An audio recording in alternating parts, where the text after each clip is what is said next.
Hi hello నమస్తే welcome to my channel. నేను ఈరోజు అయితే మిల్క్ ఆనియన్ కర్రీ అయితే ఎలా రెడీ చేసుకోవాలో చెప్తున్నాను. ఇది అన్నంలోకి చపాతీలోకి అయితే చాలా బాగుంటుంది టేస్ట్ అయితే.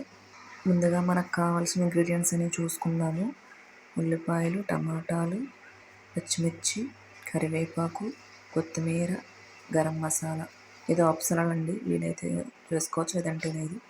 తగినంత కారం, తగినంత ఉప్పు, మనకు కావాల్సిన మిల్క్ కదండి, మిల్క్ కూడా తీసుకోవాలి. నెక్స్ట్ స్టవ్ వెలిగించి ప్యాన్ పెట్టి ప్యాన్ హీట్ అయిన తర్వాత ఇలా 2 టేబుల్ స్పూన్స్ ఆయిల్ అయితే వేసుకొని ఆయిల్ బాగా మరిగించాలి. ఆయిల్ బాగా మరిగిన తర్వాత మనం ముందుగా అరేంజ్ చేసుకున్న ఆనియన్స్ వేయాలి. ఆనియన్స్ వేసి అలా గోల్డెన్ బ్రౌన్ కలర్ వచ్చే వరకు వేయించుకోవాలి. నెక్స్ట్ పచ్చిమిర్చి కూడా యాడ్ చేయాలి. పచ్చిమిర్చి కూడా యాడ్ చేసి అవి కూడా కొంచెం వేయించాలి. వేయించిన తర్వాత కరివేపాకు తీసుకోవాలి. కరివేపాకు వేసి కరివేపాకు కూడా బాగా వేగిన తర్వాత మొత్తం ఎలా అయితే మిశ్రమం అవుతుంది, నెక్స్ట్ గరం మసాలా యాడ్ చేయాలి. గరం మసాలా యాడ్ చేసి అలా కొంచెం దగ్గరికి మగ్గే వరకు అలా ఉంచుకోవాలి. నెక్స్ట్ పసుపు కూడా వేసుకోవచ్చండి. నా క్లిప్ అయితే మిస్ అయింది. పసుపు వేసుకుంటే కలర్ బాగుంటుంది. నెక్స్ట్ కారం వేసుకోవాలి. కారం వేసి బాగా దగ్గరికి అయినంత వరకు ఉంచుకొని మనమైతే ముందుగా కాచి చల్లార్చిన పాలు ఉన్నాయి కదండి, అవైతే వేసి కొంచెం అలా అలా కలుపుతూ ఉండాలి. అలా కలుపుతూ ఉండకపోతే ఏంటవుతుందంటే దగ్గరికి ప్యాన్కి అయితే అంటుకుపోతుంది.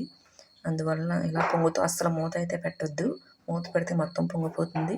అలా కలుపుతూ ఉండాలి 5 మినిట్స్కి ఒకసారి.